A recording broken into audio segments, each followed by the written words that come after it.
2016 সালে শীতকালে নরওয়ে এক ছোট্ট গ্রামে এক পর্যটক দল পুরনো একটি কবরস্থান পরিদর্শনে গিয়েছিল। এই কবরস্থানটি বহু বছর ধরে জনসম্মুখ থেকে লুকিয়ে ছিল, কারণ স্থানীয়রা বিশ্বাস করত এখানে কোনো অভিশপ্ত আত্মা বাস করে। পর্যটকেরা ক্যাম্প ফায়ার জেলে রাত কাটাচ্ছিল। হঠাৎ এক পর্যটকের ফোনে ভিডিও ফুটেজ শুরু হয় অস্বাভাবিক। ক্যামেরার সামনে অস্পষ্ট ছায়ামূর্তি নাচতে থাকে, আর বাতাসে ভেসে আসে অদ্ভুত ফিসফিসানি। এক পর্যটক তখনই শুনতে পায় পিছন থেকে কেউ হায়নার মতো হাসছে।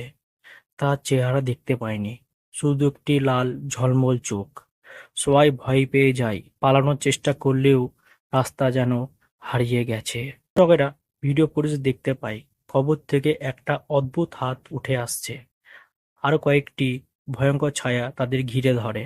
ফুটেজ শেষ হওয়ার আগেই সবাই গুম হয়ে যায়। পরবর্তী খোঁজে জানা যায় ওই গ্রামে 1960 থেকে 1980 সালের মধ্যে বহু অদ্ভুত মৃত্যুর ঘটনা ঘটেছিল, যার কারণ আজও কেউ বুঝতে পারেনি। স্থানীয় লোকেরা বিশ্বাস করে ওই কবরস্থানে অভিশপ্ত আত্মা রাতে বেরিয়ে আসে, আর যারা তাদের ডিস্টার্ব করে তারা আর ফিরে আসে না। আপনি কি বিশ্বাস করেন এমন অভিশপ্ত জায়গা সত্যি হয়? তাহলে কমেন্টে লিখে জানান। সাবস্ক্রাইব।